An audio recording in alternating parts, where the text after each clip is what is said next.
From here in, I have to deliver a gaming PC, and then after that, check out a heap of untested computer parts, where in part 1 I got in contact with a person who has a computer store and they had a heap of stuff, and they said they even had more at their place. So I'm gonna get into the YESmobile right now, make that delivery, and then go check out what this is all about. To the YESmobile we go.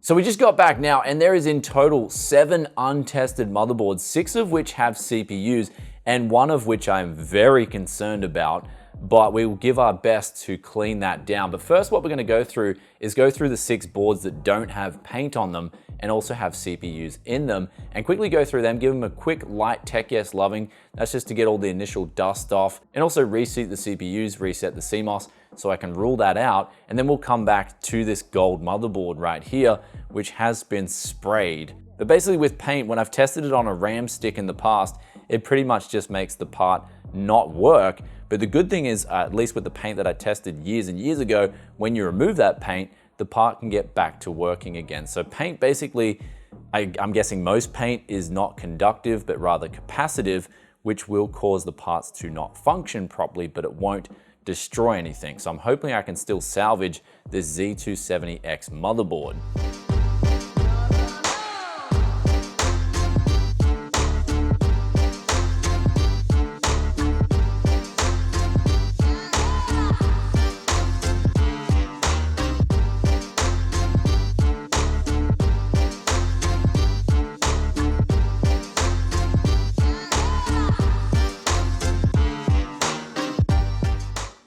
So we've now finished testing all these 6 motherboards except the gold one yet, because that's a bit of a mission in itself, and they all ended up working. There was only one faulty part, and that was the 2600K on the Z77GB motherboard. So that was really weird. I'm guessing the person who maybe overclocked it left the voltage on auto, and that's caused this CPU to go kapow, which, yeah, it happens basically when you're dealing with used parts and stuff like that. You're going to come into a dead CPU here and there. So it's unfortunate since it is an i7. I would have liked it. Maybe I wouldn't have felt as bad if it was an i5 2500K, but regardless, we've got all these motherboards working absolutely fine. So the weirdest one to get working was this Z87X HD3.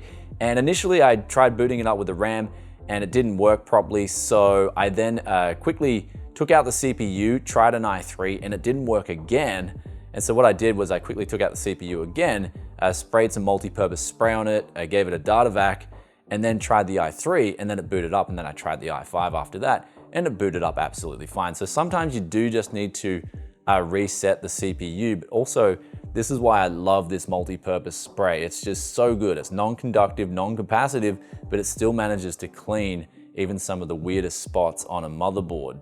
Though with that aside, let's get into this one right here. I'm honestly thinking I will just chuck out all the heat sinks and maybe just put a new little one on the platform chipset hub and see what we can make of it, because getting paint, especially some types of paint, off these heat sinks can be a real big pain, but we'll give it a shot anyway.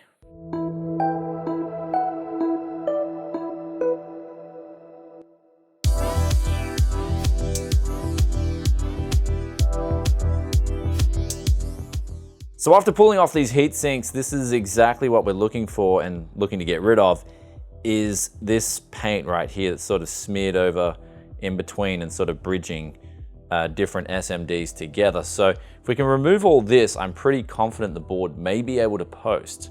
So let's use some brake cleaner.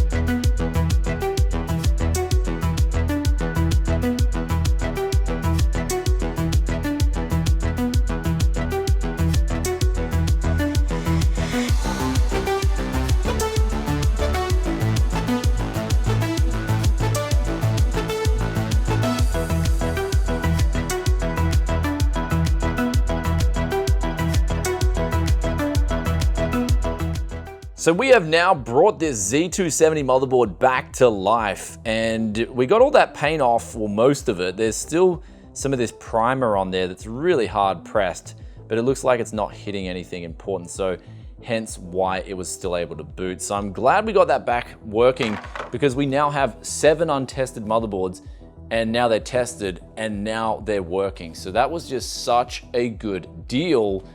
And this is the funny thing, I don't even know how much I'm going to pay yet, because the person who gave me them said, look, try them all out, and with what works, we'll work out a deal from there. So I got to kind of talk to them and see what they want for all these boards now that I know that they're working. So I was really surprised. So especially this last one here, like it just came back to life. Everything Tech YES Lovin, this is what it does to some of these components. So with that aside, I'm going to take a little break, sit back now, and also put together a real budget end PC, because I just want to move that and put something up, because I got nothing left now on the budget end of things. All my budget PCs are sold out. So I want to put together something, and then after New Year's, I'll look at restocking and whatnot. But out of all that, we only had one faulty CPU. All the motherboards worked, and that's just blown me away, because when I go back to this guy in the future, his untested means that it's highly likely to work, which is a great thing. So that's awesome to see. And yeah, let's get this PC whipped up. And I gotta take a break, because I'm pretty ecstatic. What we got right here is the last budget build that I'm going to be building before Christmas.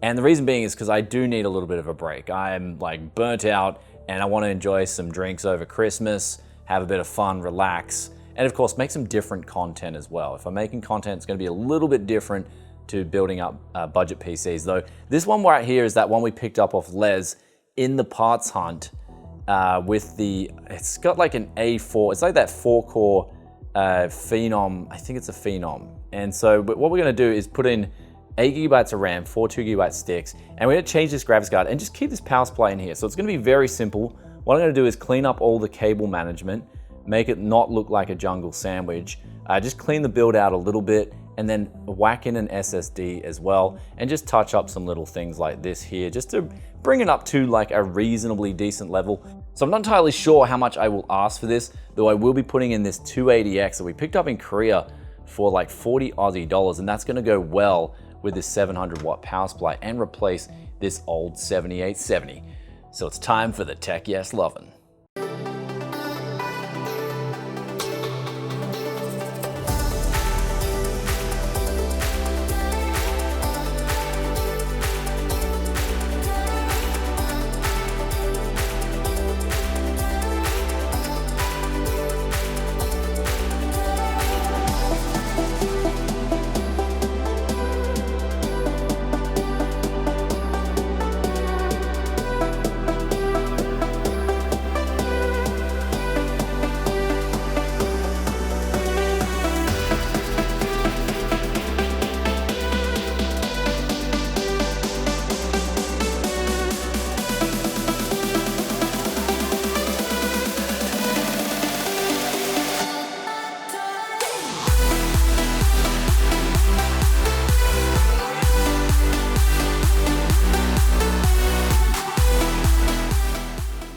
So everything was going really well. We got this build finished. It's looking pretty schmick. It's looking neat, but trying to install Windows, and I'm like, okay, it doesn't boot off the USB drive. Go in the BIOS, try set it to USB HDD first boot, go to hard drive options.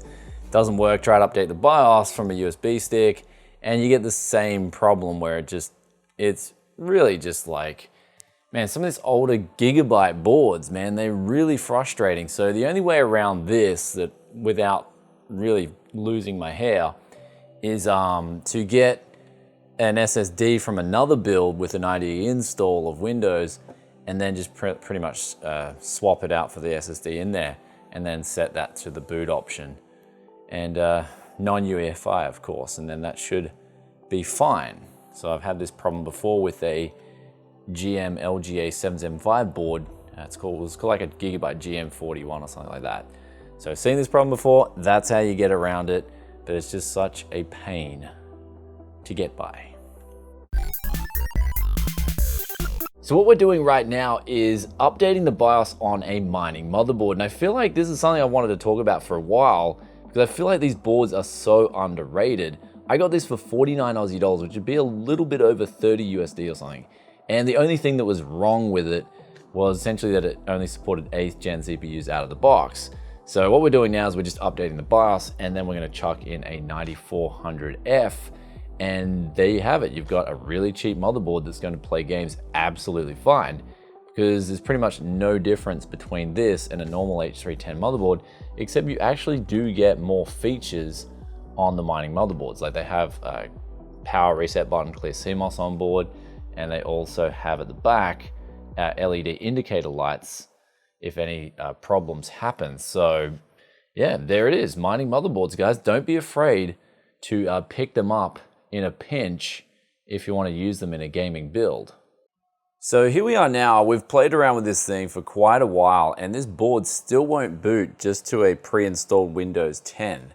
And I've tried everything, different SATA ports, and I guess one of the clues that this board is just pretty much right on the verge of going is that sometimes you'll boot it up and it won't even boot properly. So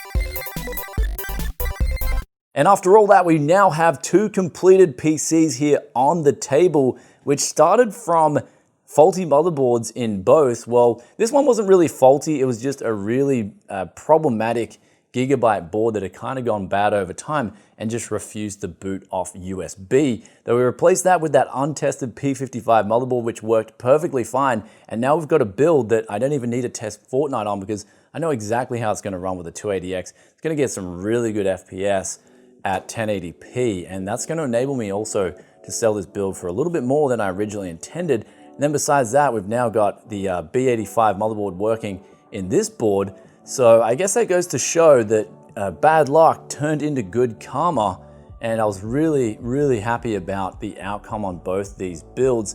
Though one thing to keep in mind was they're in the exact same case and the motherboards had problems. So maybe that's something about this case that's a little bit scary over time. I don't know. But one thing I do know is I've got a sale on later this Arvo, so I've got to jump in the YesMobile right now, get some more components, and we've also got someone that contacted me and they want to sell me 3 PCs for 200 Aussie dollars later this Arvo. So I've now got to get moving and get on my game.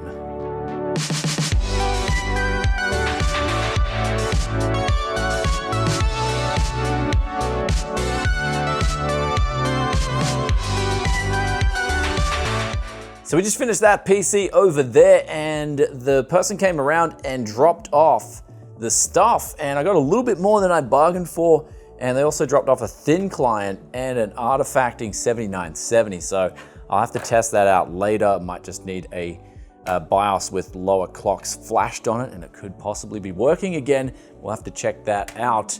Though this is the main prize here. It's got an 8-core FX. It's either an FX 8150 or an 8350. And it's got a 620 watt power supply, 16 gigabytes of RAM, which is really good.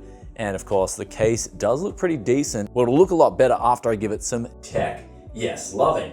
Though I did shave 50 bucks off the price because these were BTX form factors. So they're going to be pretty much impossible to use these motherboards in a standard ATX case. So pretty much the CPU and the RAM is just what you're gonna pull out of these, possibly put i3s in them.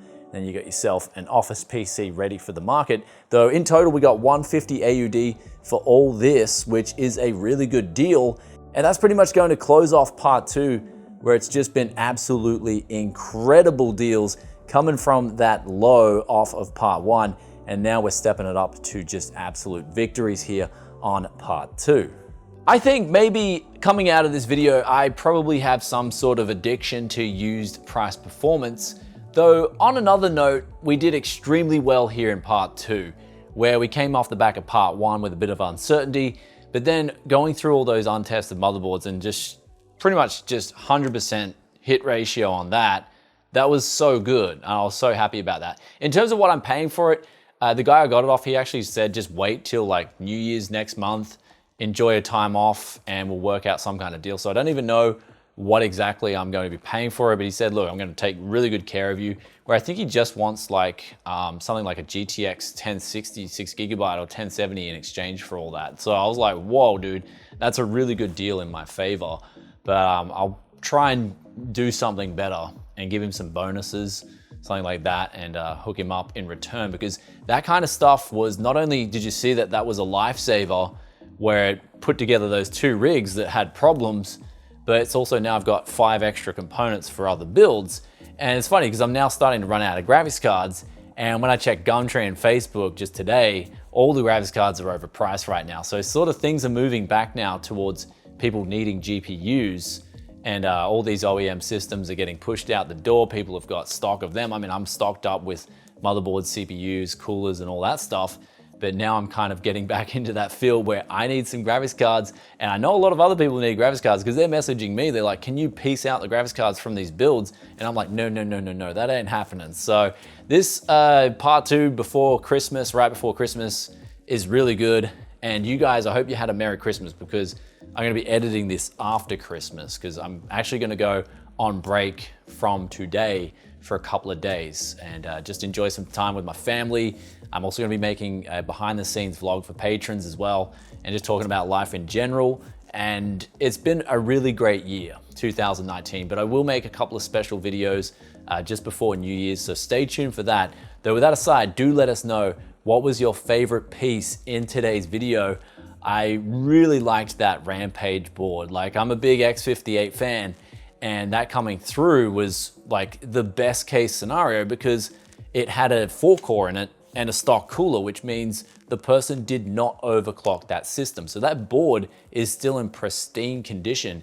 And it does make me wonder how like some of these stores would have sold some of this stuff in the past. Like, I don't know who picked those components, because like that board, the Rampage, was geared up towards 6 cores, like 980X and overclocking.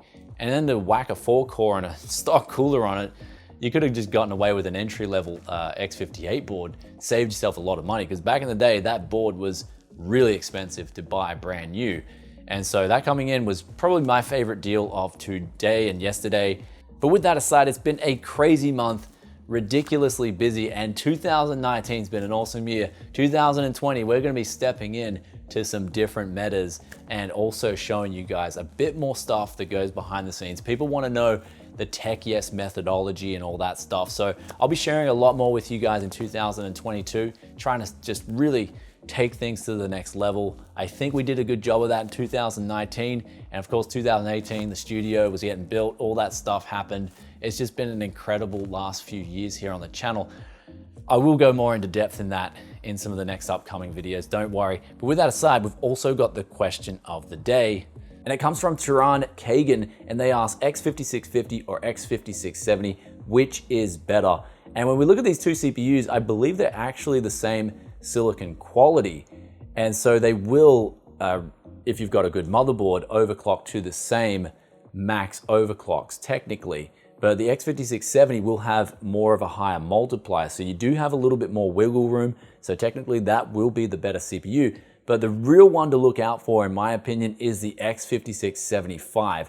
I do believe this is from a better bin than the 5650 or the 5670. And the reason being is because I've actually tried quite a lot of these X56 Xeons, and the 5675 has always gotten better overclocks at lower voltages. That's just my experience, and they're just the one to go for, especially if you want to keep this as your main rig and you're on a budget. Because even on AliExpress, the 75 variant doesn't go for a whole lot more than the 70 or the 50. Hope that answers that question. And also, if you guys have any questions or comments, drop them in the comment section below. Love reading your thoughts and opinions as always. And if you've watched this far and you're not subbed yet and you're enjoying the content, be sure to slap that sub button, ring that bell, and also don't forget to smash that like button for your boy, Tech YES. And I hope you guys had a Merry Christmas and you're having a Happy New Year, and I'll catch you in the next tech video very soon. Peace out for now. Bye.